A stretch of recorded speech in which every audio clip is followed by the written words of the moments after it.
Welcome Pokemon Go trainers, welcome back to my channel. So in this video, I'm going to share you my analysis video of PvP. We have done it previously, so this is going to be another part of this same analysis video. So here I'm going to share my some battles which are from different leagues. Also going to share you my strategy, how I deal with a bad lead or core broken by some of the Pokemon if our team is not working against that Pokemon. So we are going to see that, so do watch the video till end, and just one request, if you haven't subscribed it, please subscribe the channel. So let's begin with the first battle. It's a Dunsparce versus Malamar. So whenever I see a particular Pokemon in lead, so I try to guess the team. So this is the Malamar which is weak to, I believe, charm type Pokemon. So there could be a poison typing at the back.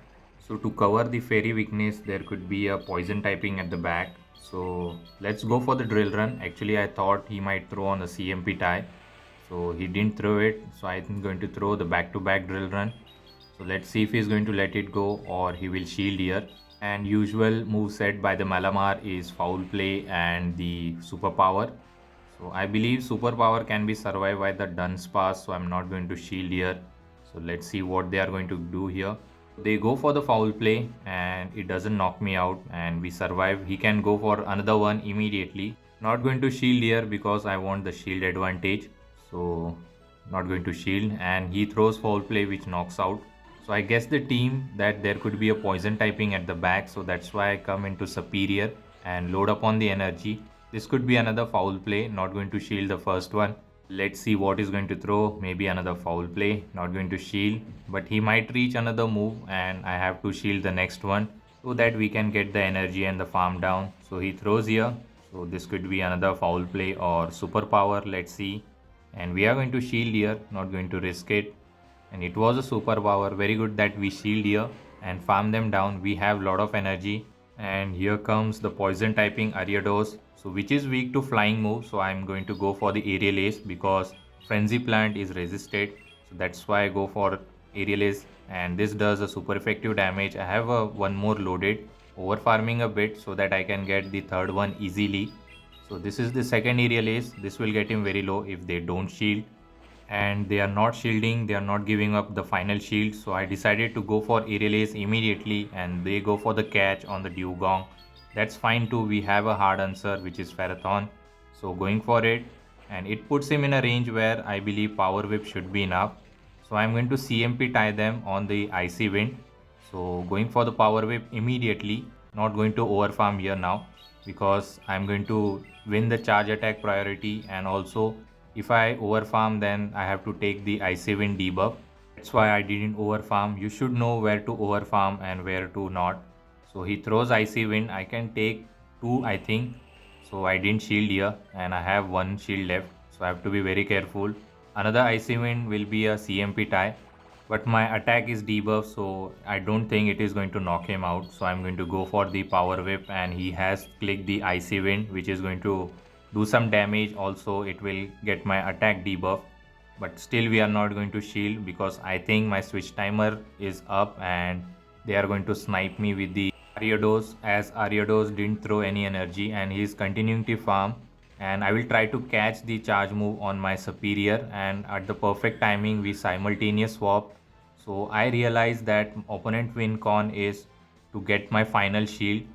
So he throws a trailblaze, and now I'm going to come with Ferrothorn and throw my power whip immediately because opponent has boosted his attack. So poison sting will be very enough to knock me out. So I'm going to throw this power whip, and one more bullet seed will be enough to knock out the dugong. That catch help us to win the game. So good game. So let's move towards the next opponent. Let's see what the next opponent has. Guzzlord versus Sylveon. It looks a good lead.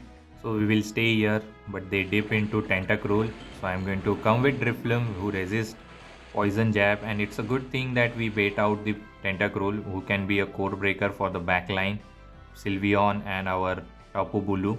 So he's going to throw here. This cannot be Blizzard, and actually they bait me with the acid spray.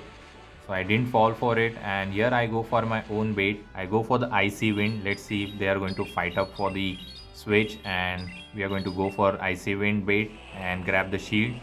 No, actually they don't shield, but we do get the debuff. and he's going to throw, I believe, Scald now. Our defense has been debuffed, but their attack is also debuffed. Let's see what they are going to throw here. And they throw the Scald. And now I'm going to go for the Shadow Ball as my switch timer is up now. So reason why I didn't went for Shadow Ball at the first, because I wanted to spend some time here because my switch timer is not up and I have to save a Drifloon as well. So here comes the Guzzlord, immediately switching into Sylveon, but they have a core breaker which is Talonflame, and it's very bad for us because both of our Pokemon, Sylveon and the Tapu Bulu, are going to struggle against it. Even though we have 2 shield advantage, we don't have any fast move pressure, not even the charge move pressure, but still we are not going to give up. So let's see how we can overcome this core breaker Pokemon Talonflame. We are going to go for Psyshock, and they do shield. Now we are in trouble. Now they can just farm me down and have a lot of energy, which is threatening for my backline. So here I am trying to find my win con. So I come with Drifloon and try to force him to dump the energy because I am having a 2 shield. So I'm going to shield up, and they go for fly here. So I believe I am going to double shield, continue to stay, and he throws another fly, I believe. So definitely we are going to stay here. By this time I should have give up, but I'm not going to give up. So they go for the fly and they try to come with Guzzlord. So I stored a Icy Wind before dipping. Now we have Tapu Bulu versus Guzzlord. Guzzlord is double weak to fairy move, so it is going to just one shot. So I'm not going to throw the charge move immediately. So instead I will build up to back Nature Madness so that I can dip into other Pokemon once my switch timer is up. So I'm checking my switch timer, it's soon going to get up. So this is the right time to throw the charge move. So he's going to throw, I believe, Brutal Swing, that's fine. And we are going to throw the Nature Madness. This will just one shot him, and let's see if he's going to shield. I don't think he will shield here, there is no reason to shield. And they don't shield, it just one shot. And we are going to do one Bullet Seed, and then we will throw our Nature Madness. This will do 2 things. Actually, it will grab the final shield, and at the same time it will debuff the attack, actually defense, sorry. So I'm going to dip immediately as my switch timer is up, and I will throw the stored Icy Wind. This will do more damage as defense has been dropped out. Now we need 1 Bullet Seed to knock out. So 1 Bullet Seed was enough, and we secure the win with proper energy management and finding out our win con. Next opponent, Steelix, which is bad for us, and we are going to stay here because back Pokemon will be struggling because they are running Crunch and at the same time fast move Dragon Tail, which is super effective against our Dragonite. So we are going to stay here and we'll bait him with the Icicle Spear after generating Earthquake, and they fall for it. So next time I'm going to definitely go for the Earthquake. Let's see if he's going to go for the Psychic Fang, I believe.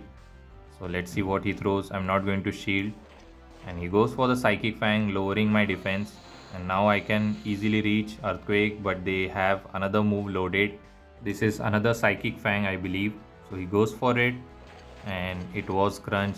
So now we are getting very low, and opponent is dry on energy. So what I'm going to do is I'm going to throw this Earthquake. Let's see if it is going to get the damage. So going for the Earthquake, doing super effective damage, and yes, it does. So I'm not going to stay. I'm going to dip into Gengar because staying there will give him extra energy. So we are going to dip, and he's going to throw here.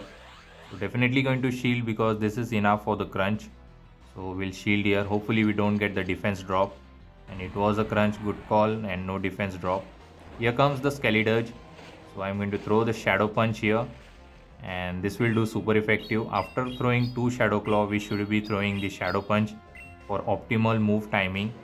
Otherwise opponent will sneak Incinerate again and again. So I'm going to throw 2 Shadow Claw, and then I will throw my another Shadow Punch. And I believe after getting this Shadow Punch damage, I can just farm him down with the Shadow Claw itself. And they are not throwing energy because they also want the farm down, and I was able to do that. Let's see. And the final Pokemon is Virizion. We can go for the Focus Blast to do some heavy damage. And now this looks winnable because in the lead it was very tough. I thought I would have lost it. So going for Focus Blast, and look at the damage. Now it's a easy win for us. So opponent realizes it, so he just resigned the match.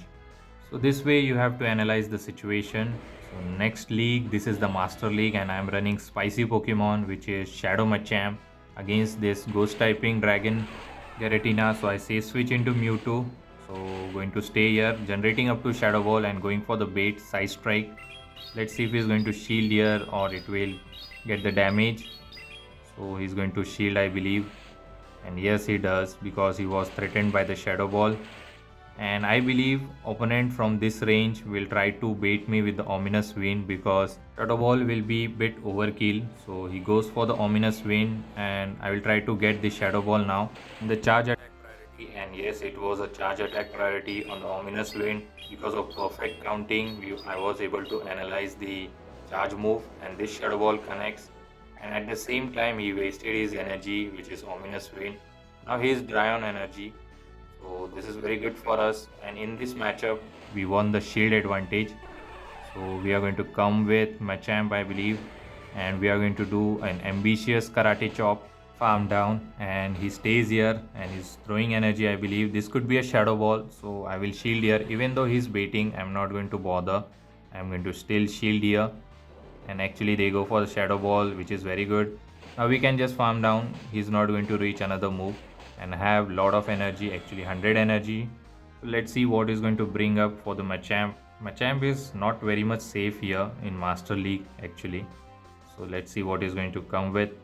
He's waiting and he comes with Psychic type Mewtwo. So I will full send the Stone Age. Let's see if he's going to shield here, thinking that I am running Payback, which will just one-shot him. Actually they don't shield, but still it does quite a bit of damage. So I stored another Stone Age and then dipped into Rhyperior. It is very important to store a move before dipping. As you have seen in the previous match, the energy I stored Icy Wind on my Drifloon, which helped me, and he throws Side Strike here, which is not going to be enough. So here comes the Dialga. I am going to go for Breaking Swipe immediately. If I get the debuff, I can just Mud Slap them down, and let's see what he's going to do. And I do get the debuff, which is very good. Now we are going to go for another Breaking Swipe, over farming a bit and going for it. He may shield here. Let's see what he's going to do, or he has to save a shield for Mewtwo against my Machamp, as I have stored Stone Age and I was able to farm them down, and one more Mud Slap is enough, and I have a Breaking Swipe. Not going to over farm, just throw immediately and grab the final shield. Psycho Cut is going to cut down the Rhyperior, and later we are going to go for a bad manner play. We are going to come into Machamp and throw this close combat, knock out the Psychic type Mewtwo, as fighting move is resisted by the Psychic typing. So let's see if this knocks out, and yes it does. So good game, we won this match. So despite being a tough lead and a tough swap, which is Mewtwo, I was still able to close out the game with the Machamp. So this way you have to analyze the team and also find out your win con to win the matchups and overcome the difficult situation. If you enjoy such kind of content and if you want me to upload more such content, please subscribe the channel and share with your Pogo friends. I'll be coming with more such analysis video in future. So till the time, take care trainers, have a good day, bye.